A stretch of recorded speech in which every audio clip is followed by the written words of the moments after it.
What up, YouTube? Alright, so I disconnected the return line from the radiator at the top. So I have a bucket here to catch the fluid if it comes out the radiator, and I have the line connected to another line going into a jug to see if it comes out the line. Now, if it comes out the line into the jug in front, that's your high pressure line. Comes out the radiator, spits into the bucket, it's a return line. So we're good there. If that's the case, don't lose your oh shit clips. Good luck to you. That go on top that lock the line in. Anyways, I just did this and it held it up and whatnot.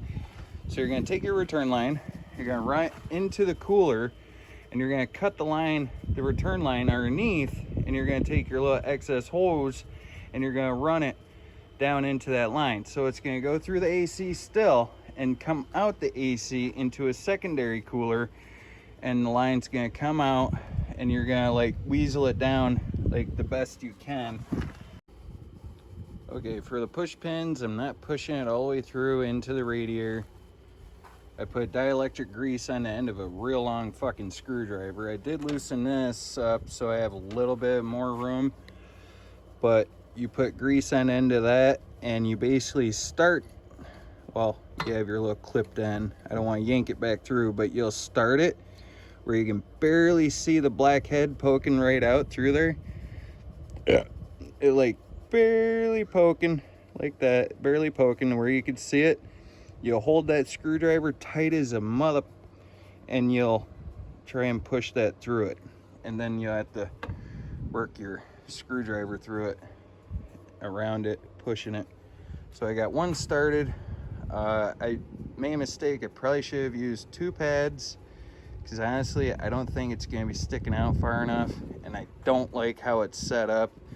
It's really messing this up, if you ask me. But I mean, anything is better than nothing, so I ain't gonna bitch. For now, this is what I'm gonna do. Can't go wrong for 30 bucks, I guess. And the stupid fitting that they send with you, this guy right here, it doesn't even screw into this, the radiator spot. If you unscrew that and you try screwing that in, it's junk. So I guess what I'm gonna do is I'm gonna keep a lot of this line and I'm gonna cut it down here and keep the rubber part, and I'm gonna just bring it around and through here into there with a little bit of rubber line. You're gonna want a flaring set, a flaring tool, because you gotta flare the line down there and you gotta flare that after you cut it so your hose don't just pop off. All right. Oh my God. I wasn't kidding when I said it would take 4 hours. I started at 5. It's 8:30 right now. This clip that goes into there, I lost 3 times. The last time I freaked out because I didn't hear it, I didn't see it. Once it popped right there, once it popped right there and landed. And then the last time I didn't hear it fall. So it took me forever to find it.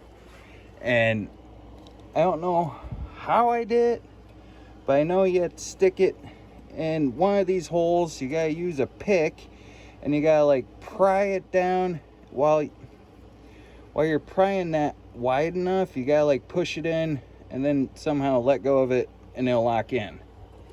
Now I haven't even tugged on the hose to even see if it's in there.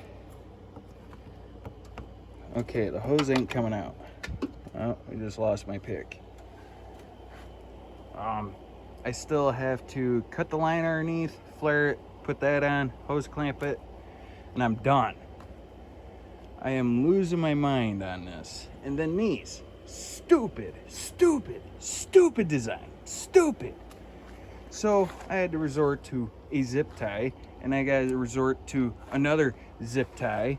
It was just senseless poking holes in that, because then you have to figure out how to get your mitt back there to even, I don't know, how would you even do it? You would come in and go that way and then lock those on, or go in that way and then lock those on. I don't know.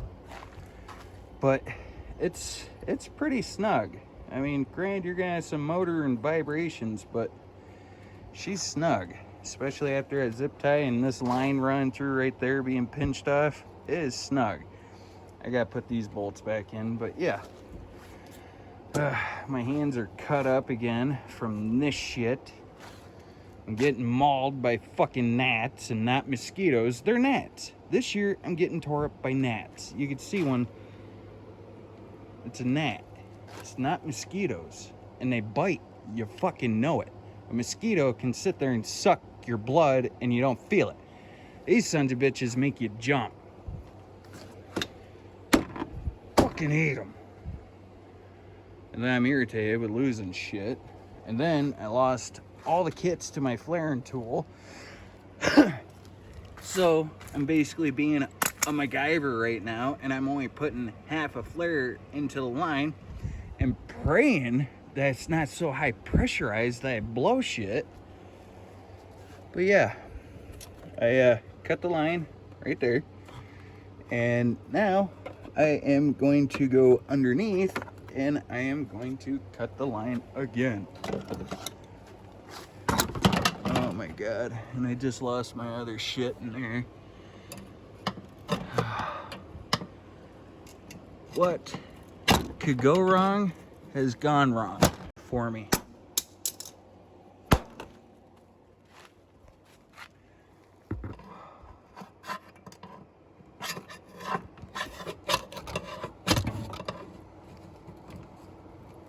You know what? I don't need it anymore.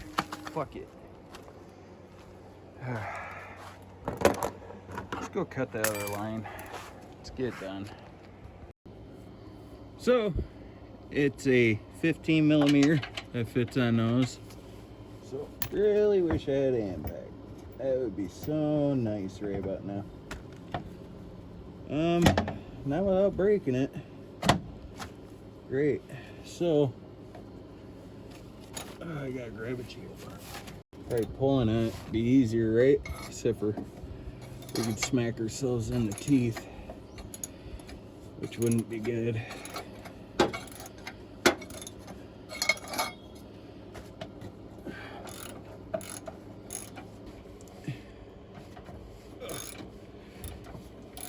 Yeah, these are pretty darn tight.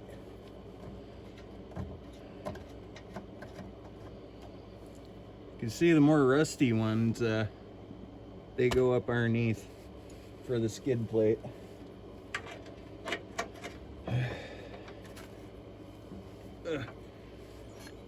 Yipper version of a breaker bar. Oh, maybe we don't have to. Oh, there we go. That'll work. Fuck it. All right, so I don't know if you guys can see it or not, but I did break my cutter, so I had to fix it real quick. No problem, no problem. For me. It's probably not gonna work anymore, but we're okay with that.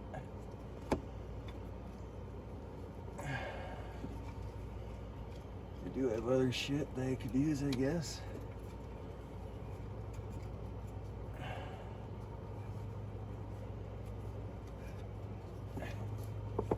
Wonder if it's even cutting it.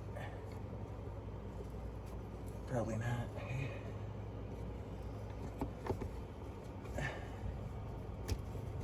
My hands are all slippery.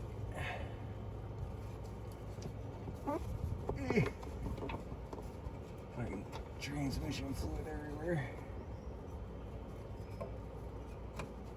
Yeah, boy. It likes it. I think. Yeah, we're losing transmission fluid bad. I wonder if that's a high pressure line. Well, we started in a new spot? What the fuck? Loosen it and just wiggle it. Flaring tool, I'll just open it. Oh yeah, disconnected. Yeah. Come on, baby. break off. There it is. Woohoo! That is nasty. Smells like an ex-girlfriend. Son of a bitch.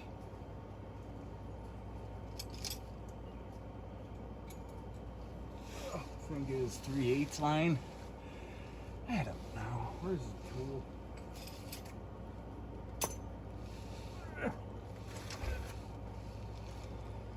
Let's use the cutter and open it up. Oh yeah. Yeah, stick it. I don't know if it has burrs or what, but it could. Ow, that's $20.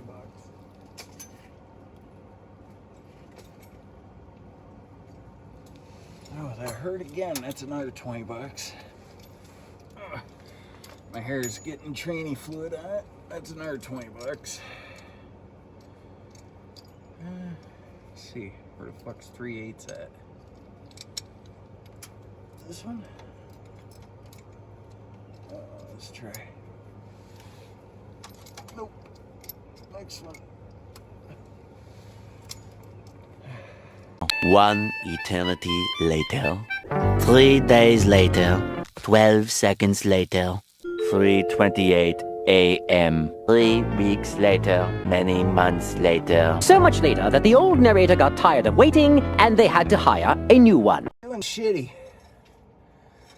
Every time I go to flare a line, I keep missing. Because I'm working blindly. With no light? Well, Want one of those little lamps? I do have the lamp. It's just I'm an idiot and not look and see what I'm doing. Let's just pray that I got it this time, because I tried flaring this line about 5 times now. 3 for sure, but I think it's 5 times now, and I missed each time. Is that for the muffler? Is that what you're wondering? No, this is for the transmission cooler. To, like, prolong the transmission, you know? I got the top part done, which was probably the most tedious out of all of it. Well, keeping her busy with pull the lamp for there. Little do you guys know, it was only one time. You guys can't see shit, and I'm terribly sorry for that. It's dark as hell under here.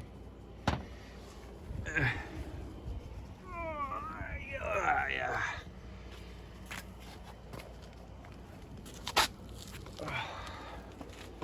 Now, let's put all this back in and fire it up. Well, it's the next day, and it's done. So, well, as you can see, went from a beautiful 80-degree weather day down to like 48 degrees. I mean, it's cold day. So you're gonna take your return line, and what I did is I just cut it at the elbow, which I never even put that back up on there, hold that clip. Now I did. Ain't gonna come out of there. I did take it for a test drive last night. I had to drop off one of the kiddos. And then the line down there at the bottom, you probably can't see it. No, you can't. Anyways, it's the same line that you cut to begin with, and it works. I was able to flare it without the adapters to my flare tool. Right in. Alright, so technically it's coming out after being cooled once in the radiator. It's coming around. No kinks in it, no nothing like that. It's coming around. Coming into the cooler here, which I killed a nice sized moth. Squirrel! He is really stuck in there. Ew. But anyways, it's coming through the cooler, and it's coming back into that return line that you don't see me cutting in the middle of the night. Well, I was at like 9:30 at night. It literally took me half an hour to try and get the flare on there and get it flared. Pushing the line up on there wasn't very easy. But basically, that's what you want to do. You want double the cool. And them push clips really, really suck. I hate them damn things. I really do. You can see that I lost a couple of the push things that hold it in. And it's holding. I don't like this design, but anything's better than nothing. Hopefully you guys have somewhat of an understanding on how to do it. You don't have to remove this stuff. I removed it, which was a good idea for me. I'm a sloppy, messy type person that can't fit in tight little quarters a lot of times. And that clip popped out several times on me. I lost it 3 times, I want to say. Last time I didn't hear it or anything, but I got lucky and it just dropped right straight down on the ground. Now I have a bunch of stuff that's stuck up underneath the radiator that I don't even know how I'm gonna get out. I do have to put the grill back on. It does look better with the grill. Looks like a ghetto-ish vehicle that belongs on K.I. Sawyer. It's helping with not cooling it, you know, you know what I mean. It's taking up a good chunk right there, and then these are taking up a good chunk of their fin, and then you get maws stuck in the shit, and they take up a good chunk of the cooling. So car wash should be next. Gotta spray this all off, and it's seriously cold today, and I gotta get in the air, get the skid plate back up underneath and spun around and tightened down. But as of right now, it's in good shape. It's good. I do hear an air leak somewhere. I gotta chase that down. I want to say it's the EGR system, but there's a block off plate going into there. Not there. So I don't know what to do about that. I know they have kits on Evil Bay or the Jungle website. It just, I don't know. I'll probably have to put it in a shop if I want to get those loose on the exhaust. But we will see. That's what it looks like without a front grill. Everybody's gonna think it's turbocharged up here now.